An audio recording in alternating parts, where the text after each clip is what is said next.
Here. First of all, as PPC for Sutton and Cheam, and hopefully also its next Member of Parliament, and who wanted to be a part of this debate. Actually, I wanted her to be a part of this debate, because what she also brings, Philippa Stroud, as you may know, is Director of the Centre for Social Justice, which has done enormously important work for our party in raising awareness and knowledge and understanding of the social challenges we face, led admirably by Ian Duncan-Smith. For those of you who don't know, Ian's not able to be here today because his wife is not well. We send her our very best wishes. But Philippa, we're delighted to have you as part of today's discussion. Richard.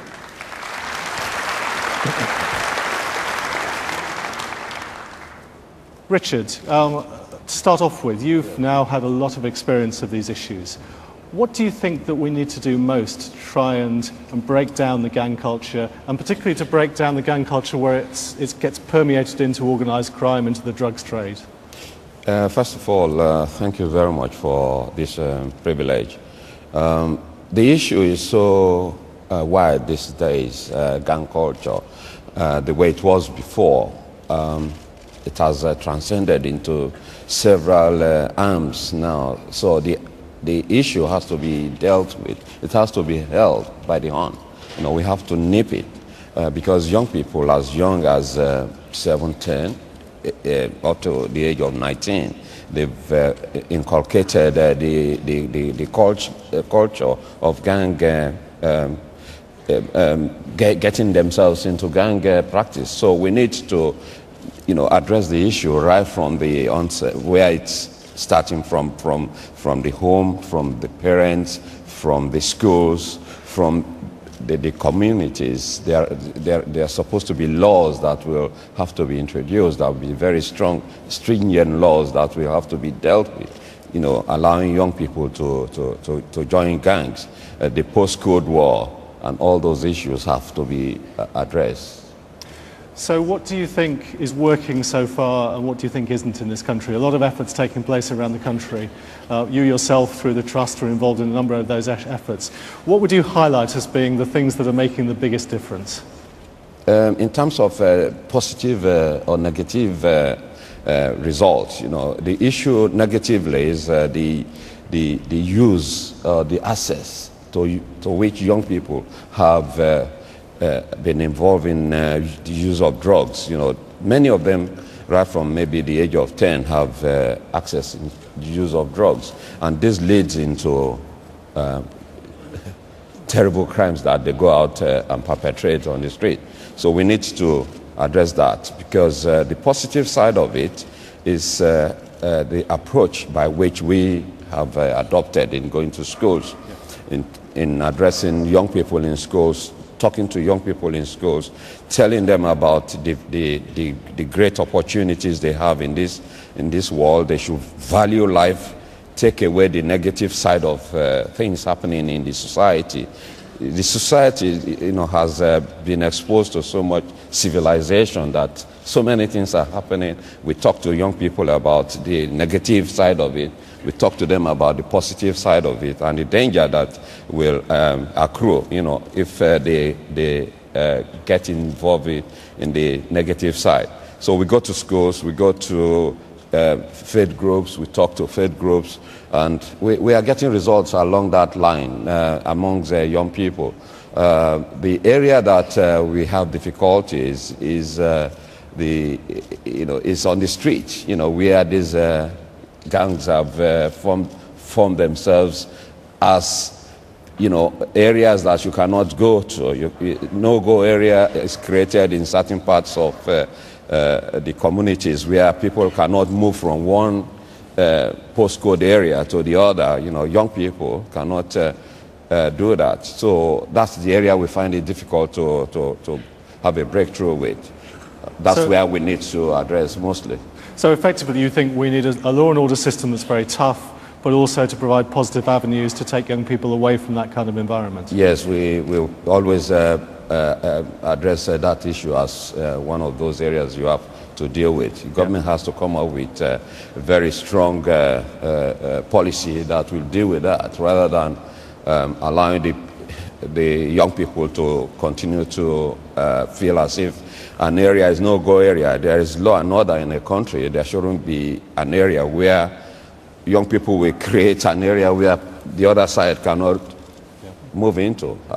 Philippa, that's very similar to some of the approaches that have been taken internationally that you've highlighted in the work of the CSJ, isn't it?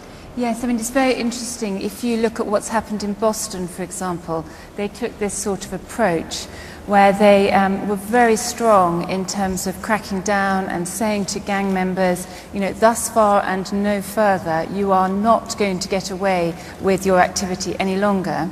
But then they also said to them, we will offer you the exit strategies, the way out. If your problem is the disintegration of your family, we will help you rebuild your family. If your problem is lack of education, then we will put you through education. If your problem is drugs, we'll put you through drug rehabilitation. Whatever it is, we will be committed to you as an individual to get you out of this life. And this crackdown and these exit strategies went hand in hand together. And they brought the homicide rate down in Boston by 63%. It was quite remarkable. And some of that is already being transferred into some of the British cities now, the lessons learnt from that. So where would you highlight that it's working well? Well, in Strathclyde, in Liverpool, some of these places, things are being pioneered already. And our gangs team have been around the country and internationally to look at it. And one of the things that we also learnt from was something called a call-in, where actually the police who know who these gang members are called them in for a meeting where they laid out what the deal was going to be. And then they said, contact us if you want out. And within a couple of hours, 80 gang members had contacted the police and said, will you support us out of this? And they were able to begin to do this. People who are gang members do not want to be there if they're given a viable option. It's a counterfeit family structure for them. One of the things, Dominic, I've picked up from discussions with the police is that actually gang members like it sometimes when we do things like imposing the kind of grounding orders we're talking about, because it gives them an excuse for not participating in the gangs. Well, exactly. And of course it also emphasises the need for local policing, because this is all about human contact. Unless you have police officers who have contact with gang members, who are out on the streets and know what's going on their particular turf, you're never going to get what the projects I also saw in Boston, which were so successful. Yeah, Richard, if you were to give us a message about the things you think that would make the biggest difference from the point of view of what Dominic and I would seek to do if we win the election, the things the Home Office can do, the things that the Justice Department can do, that will reinforce the efforts on the ground through trusts like yours, through local agencies and so forth, what message would you give us? First and foremost, the issue around the policing, which Dominic has just put across. We need to have the presence of the police in all nooks and corners of our communities, so that the police are there, whenever there is an issue. Not until someone is stabbed and we all start crying about losing a beloved one. The police are supposed to be there. That's number one. Schools, schools have got to, give the curriculum to the young people about the dangers. There should be an inclusion of probably the curriculum in the schools. Parents, this is very, very foremost.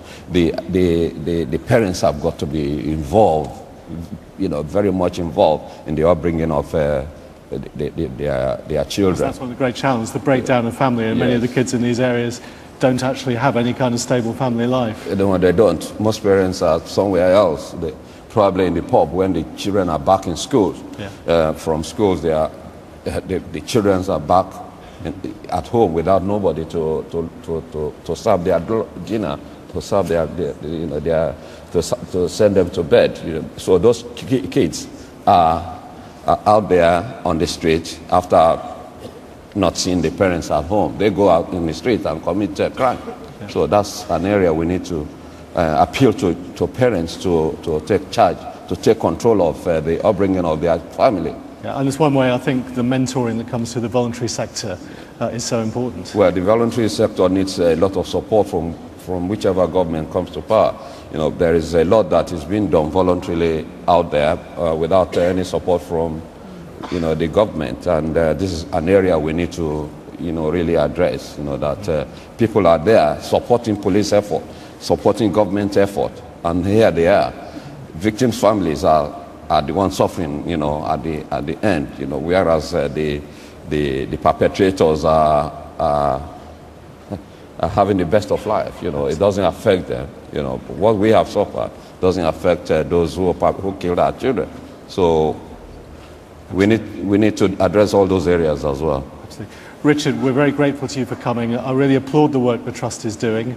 We hope if we're successful in the election to be able to carry on working with you and the Trust. If we're in opposition over the next few months, we'll be working with you as well to try. I think this requires a cross-community effort to deal with, and we very much admire what you're doing, and we hope to be part of it and help you and work with you. So many thanks for coming today. Thank you. We wish you well, and I hope the audience will show appreciation to you and also to Philippa for joining us. Thank you. Thanks. Take care. Richard, many thanks. If you'd like to take us to the